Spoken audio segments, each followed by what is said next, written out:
A very warm good morning to all of you. Last lecture में हम लोगों ने अव्यय तक पढ़ लिया था, यानी चैप्टर 4 कंप्लीट हो गया था। अव्यय क्या कहलाते हैं, उसके यूज कैसे होते हैं, उसके कितने भेद होते हैं, वो सारे चीज देखा था हमने। तो अव्यय दो तरह का था और क्या करता था अव्यय, जिसको भी चेंज नहीं होता उसे हम क्या कहते हैं, अव्यय कहते हैं।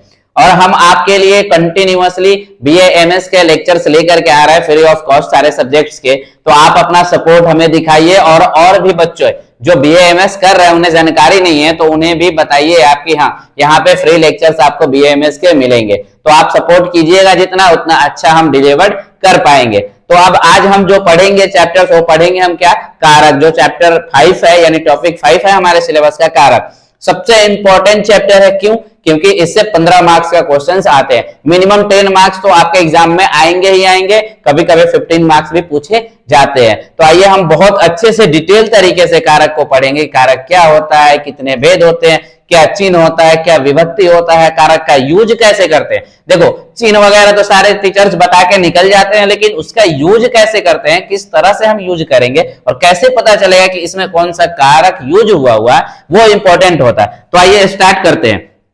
तो सबसे पहले देखेंगे कारक का अर्थ। तो कारक शब्द का अर्थ है क्रिया से संबंध रखने वाला, यानी जो शब्द क्रिया के साथ संबंध स्थापित करता हो, यानी एक दूसरे में रिलेशन बताता हो, उसे क्या कहते हैं, उसे कारक कहते हैं। उसे क्या कहते हैं, कारक कहते हैं। कारक की परिभाषा अर्थात क्रिया में जिसका अन्वय हो या क्रिया का जनक हो वह कारक कहलाता है। यानी कि जो क्रिया का जनक हो, जब तक संबंध पैदा नहीं करेगा क्रिया के साथ उससे के कोई मतलब नहीं होता, वही क्या कहलाता है, कारक कहलाता है। अब आते हैं कि कारक के भेद कितने होते हैं। तो कारक के भेद या प्रकार कितने प्रकार के होते हैं। तो कारक जो होते हैं वो 6 प्रकार का संस्कृत में बताया गया है। अब हम देखेंगे कौन कौन से 6 कारक है। देखिए कर्ता, कर्म, करण, संप्रदान, अपादान और अधिकरण, ये 6 कारक संस्कृत में कहे गए हैं। हिंदी में 7 होते हैं। ठीक है, तो हमें कितने पढ़ने हैं, 6 पढ़ने हैं। अब जो मेन चीज होता है कि कारक का सूत्र क्या होता है, कौन से कारक का सूत्र क्या होता है। तो कर्ता का जो सूत्र होता है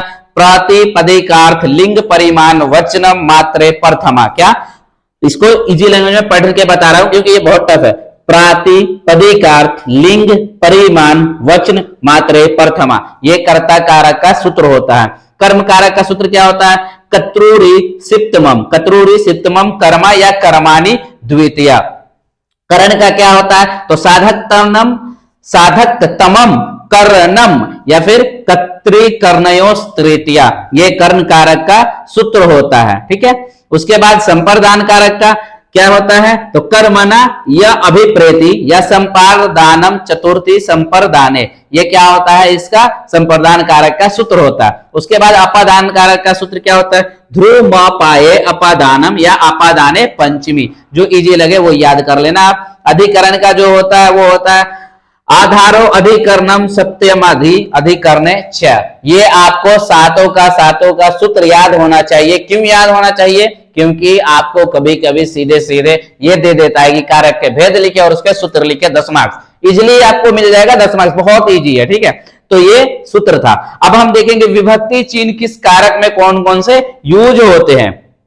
तो आइए देखते हैं। तो जो सबसे पहले विभक्ति होता है क्या होता है, प्रथमा विभक्ति जो होता है वो होता है कर्ता कारक का। तो कर्ता ने, यानी ने जहां पे भी यूज होगा सेंटेंस में वहां पे कौन सा कारक आएगा, कर्ता कारक। द्वितीय का जो होता है वो होता है कर्म, कर्म कारक का क्या चिन्ह होता है उसका को, यानी कर्ता ने कर्म को, यानी को जहां पे भी आपको दिखेगा वहां पे कौन सा कारक यूज हुआ होगा, कर्म कारक। तृतीय जो विभक्ति होता है, तृतीय विभक्ति, उस कारण कौन सा होता है, कारक कर्ण कारक। उसका चिन्ह क्या होता है, से या के द्वारा, यानी कि कर्ण से या के द्वारा, यानी किसी के द्वारा किया गया या उसके से किया गया वो आएगा, तो क्या समझेंगे हम, कर्ण कारक यूज हुआ है।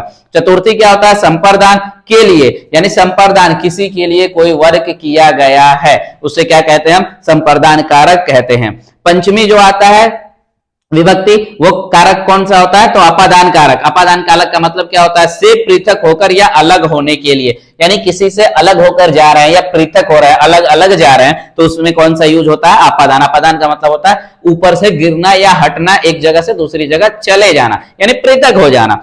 षष्ठी जो होता है यानी छठी जो होती है वो होती है संबंध कारक। उसका सूत्र क्या होता है, उसका चिन्ह क्या होता है, का के की, यानी का के की संबंध बताता है किसी के साथ, किसी का किसी के साथ। ठीक है, जैसे हम लोग ही देखते हैं, हाँ वो लड़का उससे लव करता है या वो लड़की उससे प्यार करती है, इस तरह का हम संबंध बता देते हैं। तो वहां पे भी का, वो लड़का उससे प्यार करता है, यानी वहां पे भी का के की का यूज हो रहा है, तो उसमें भी क्या आता है, संबंध कारक यूज होता है। कौन सा विभक्ति आता है, षष्ठी विभक्ति आता है, उसका चिन्ह क्या होता है, का के की चिन्ह होता है।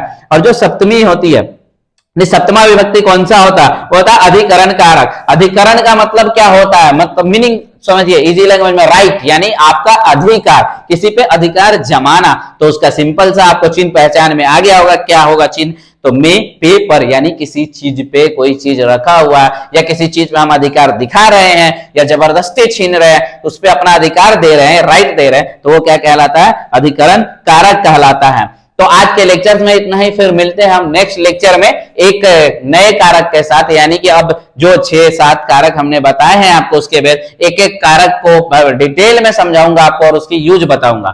Thank you. और ऐसे ही ढेर सारे लेक्चर्स पाने के लिए सारे सब्जेक्ट्स का आप मेरे चैनल को सब्सक्राइब करो और ज्यादा से ज्यादा प्यार दिखाएं।